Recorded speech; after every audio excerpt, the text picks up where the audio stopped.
Assalamualaikum warahmatullahi wabarakatuh. Kami dari kelompok 12 akan mempresentasikan hasil diskusi dari kelompok kami dan akan mempresentasikan materi tentang pemberhentian hubungan kerja atau PHK.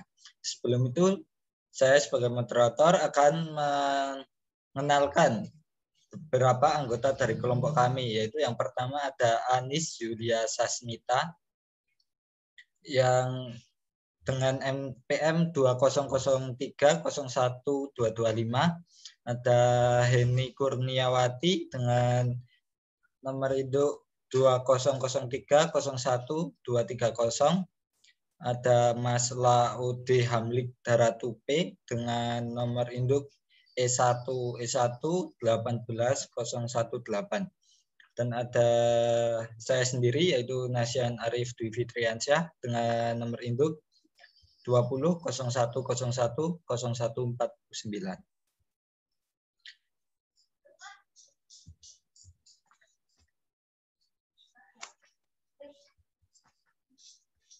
Mas Laude, silakan.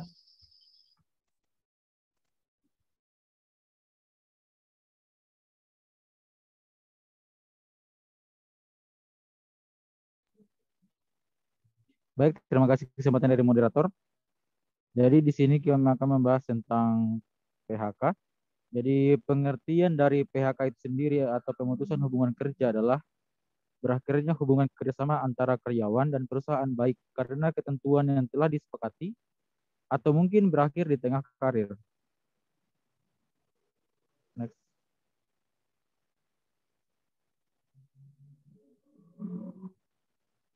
Sedangkan dalam Undang-Undang Republik Indonesia nomor 13 tahun 2003 tentang ketenagakerjaan pasal 1 ayat 25 memutuskan hubungan kerja atau PHK.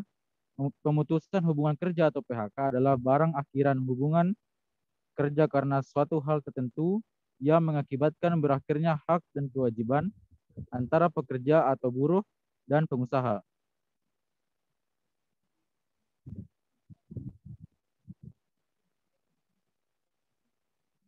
Menurut Manulang, PHK mempunyai beberapa pengertian. Yang pertama, ada termination, putusnya hubungan kerja karena selesainya atau berakhirnya kontrak kerja yang telah disepakati. Yang kedua,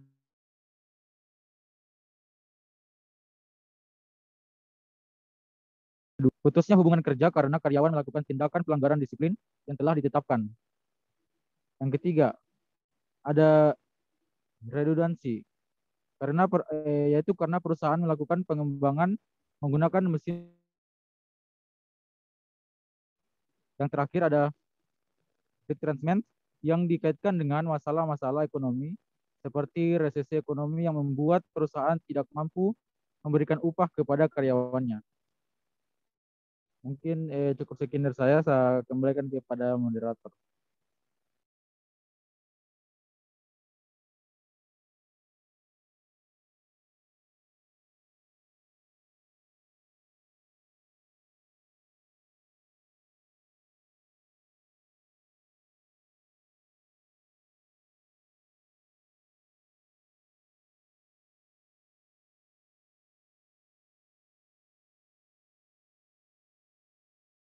Baik, terima kasih. Selanjutnya akan dijelaskan oleh Mbak Heni atau Mbak Mita ya. Silakan.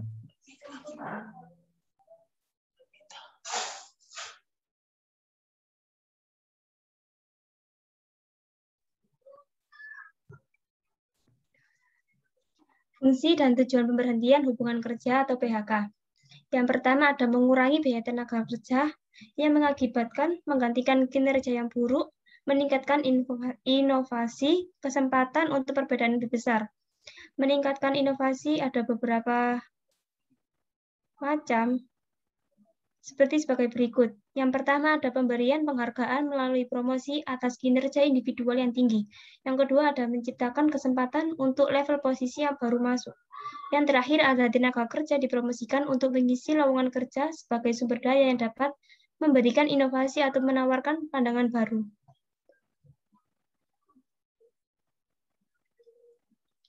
Tujuan PHK. Tujuan PHK. Perusahaan atau pengusaha bertanggung jawab terhadap jalannya perusahaan dengan baik dan efektif, salah satunya dengan PHK.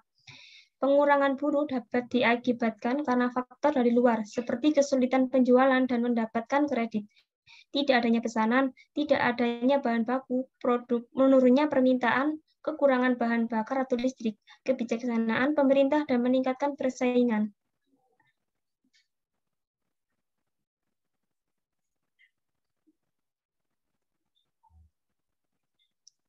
Hal-hal yang dapat menyebabkan pekerja berakhir. Menurut Pasal 61 Undang-Undang Nomor 11 Tahun 2020 tentang Cipta Kerja Klaster Ketenagakerjaan UU Nomor 11 Tahun 2020 mengenai tenaga kerja, perjanjian kerja dapat berakhir apabila pekerja meninggal dunia, jangka waktu kontrak kerja telah berakhir, selesainya suatu pekerjaan tertentu, adanya keputusan pengadilan atau penetapan lembaga penyelesaian perselisihan hubungan industrial yang telah mempunyai kekuatan hukum tetap.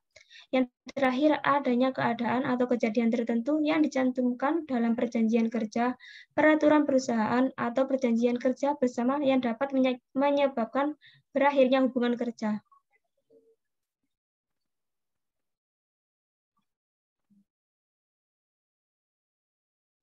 Baik, materi selanjutnya akan dijelaskan oleh Mbak Heni. Silakan Mbak Heni. Jenis-jenis PHK. Yang pertama, pemberhentian hubungan kerja sementara, yaitu biasanya terjadi pada karyawan tidak tetap yang hubungan kerjanya bersifat tidak tetap. Berbeda dengan sementara tidak bekerja, pemberhentian sementara memiliki alasan internal perusahaan, yaitu karena alasan ekonomi dan bisnis. Pemberhentian sementara dapat meminimumkan di beberapa perusahaan melalui perencanaan sumber daya manusia yang hati-hati dan teliti. Yang kedua yaitu pemberhentian hubungan kerja permanen, yaitu terputusnya ikatan kerja antara karyawan dengan perusahaan tempat bekerja. Penyebabnya karena kontrak kerja yang habis, keinginan diri sendiri, pensiun, kehendak perusahaan.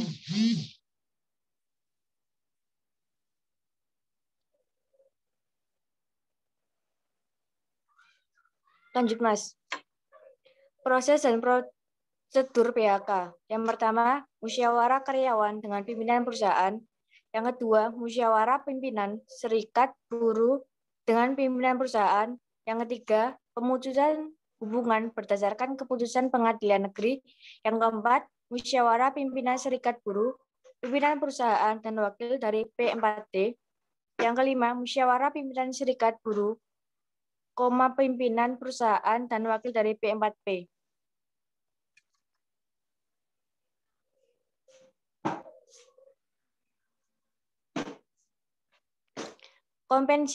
Kompensasi PHK. Dalam hal terjadi pemutusan hubungan kerja, pengusaha diwajibkan membayar uang pesangon UP dan atau uang penghargaan masa kerja UPMK dan uang penggantian hak UPH yang seharusnya diterima UPMK dan UPH dihitung berdasarkan upah karyawan dan masa kerjanya.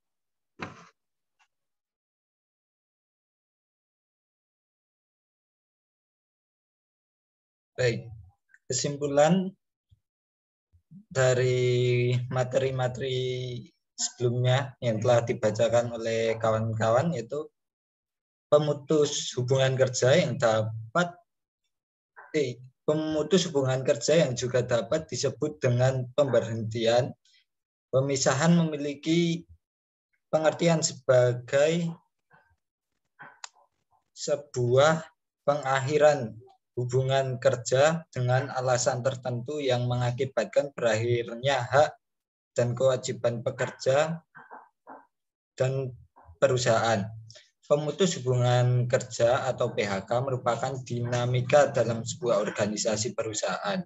Jika pandangan mengenai PHK itu negatif, maka itu kurang tepat karena PHK merupakan proses yang akan dialami semua karyawan, misalnya dengan pensiun atau kematian. Baik, sekian presentasi dari kelompok kami. Apabila ada kesalahan kami mohon maaf. Dan apabila ada pertanyaan silakan bisa langsung dipertanyakan di kolom komentar. Terima kasih. Sekian. Wassalamualaikum warahmatullahi wabarakatuh.